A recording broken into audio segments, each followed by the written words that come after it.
Bismillahirrahmanirrahim. Elhamdülillahi Rabbil alemin.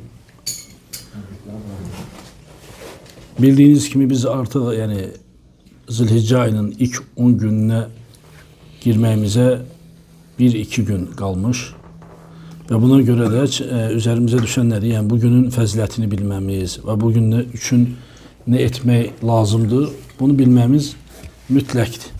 Çünkü böyle faziletli bir günü, Allah katında değerli olan günü insan hiç etmemesi için bunun hakkında məlumat toplaması, bilmesi ve o gün için çalışması her bir Müslüman için lazım olan əməllərdəndir.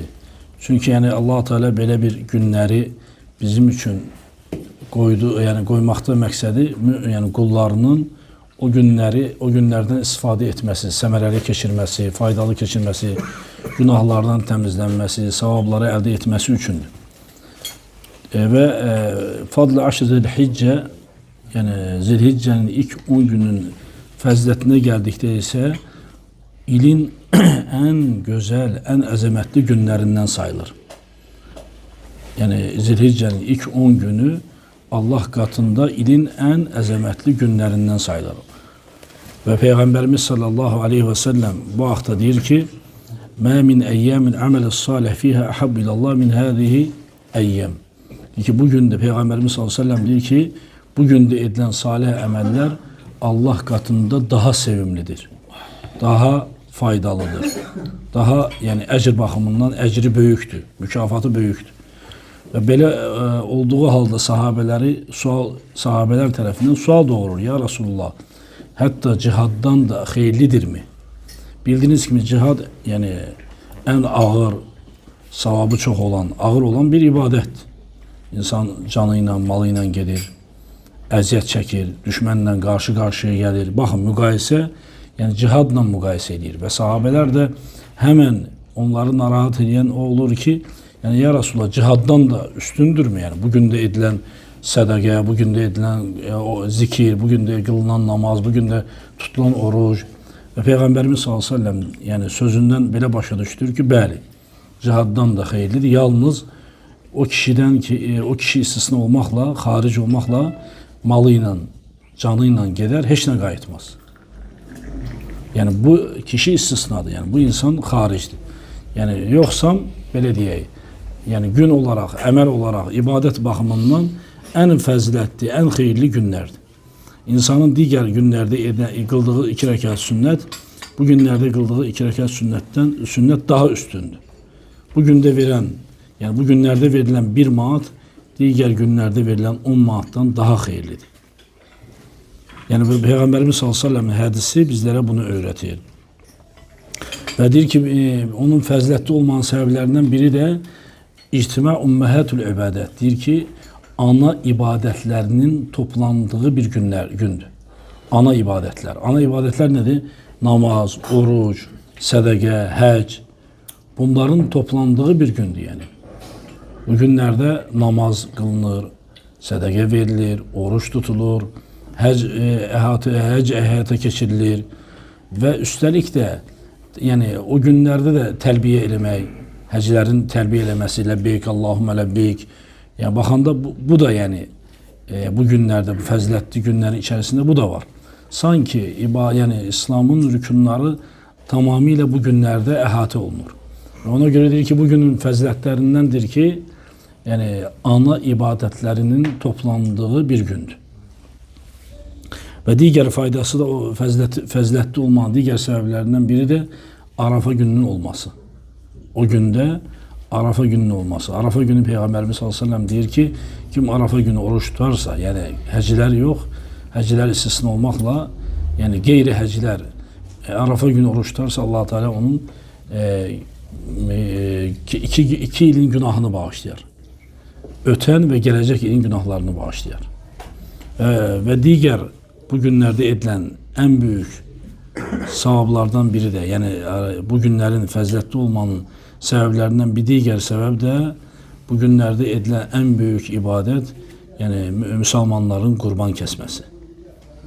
Bunlar hamısı bu 10 günün içerisinde baş veren əməllərdir. Və buna görə də yəni müsəlman çalışsın ki, bu günləri dəyərləndirsin.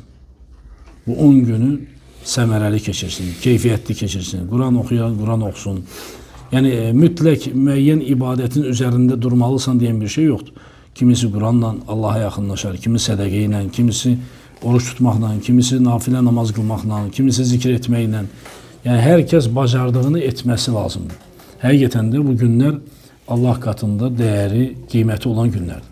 Və Peyğəmbərimiz s.ə.v də yəni bu haqda məlumat verəndə sahabələrin yəni ilk sualı oldu ki, yəni soruşdular ki, ya Resulullah, bu günlərdə edilən əməllər cihaddan da xeyirlidir.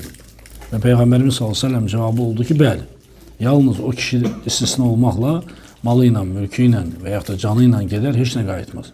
Bu kişi istisnadır. Yəni bu ilə müqayisəyə baxanda görsənir ki, həqiqətən də bu gündə edilən savablar çox üstündür.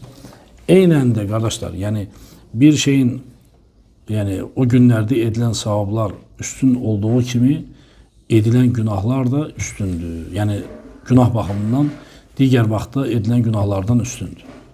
Və buna görə müsəlman bu günləri yəni gözəl, səmərəli keçirsin. Və bir digər məsələ də bu günlərdən yəni Zilhiccənin 10 günü ilə bağlı bilməyimiz lazım olan məsələ yəni qurban kəsən şəxslərin və yaxud da qurban kəstirən şəxslərin və yaxud da qurbanı təşkil edən şəxslərin onlar 10 gün ərzində qurban kəsənədək saçından və dırnağından heç nə götürməməsi.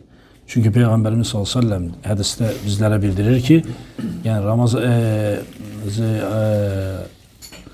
10 gün, yəni Zilhiccənin ilk 10 günü daxil olduqda və sizdən biriniz qurban kəsmək istəyirsə, saçından və tükündən heç nə almasın və dırnağından heç nə almasın.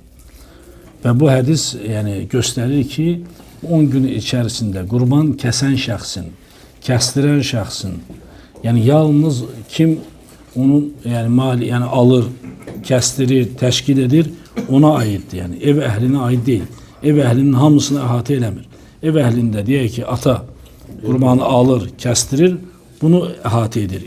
Digər ev əhlini isə yəni bu hökmə daxil deyil. O insanın saçından və dırnağından qurban kəsənədək götürməməsi doğru olan əməllərdəndir və yəni sünnə əməllərdəndir. Və Peyğəmbərimiz s.ə.v qadağan edir. Bu günlərdə, 10 gün ərzində qulun qurban kəsmək istəyən şəxsin saçından və dırnağından götürməyi qadağan edir. Bu məsələdə alimlər arasında fikir ayrılığı var. Yəni bu haramdırmı, yoxsa məkruhdurmu? Yəni biz ən gözəlini Peyğəmbərimiz s.ə.v hədisinə tabi olaraqdan, yəni bunlara haramlığa, məkruha baxmadan birbaşa deyirik ki, Peyğəmbərimiz s.ə.v-in sözü göstərir ki, sizdən biriniz qurban kəsmək istəyirsə, saçından və dırnağından heç nə götürməsin.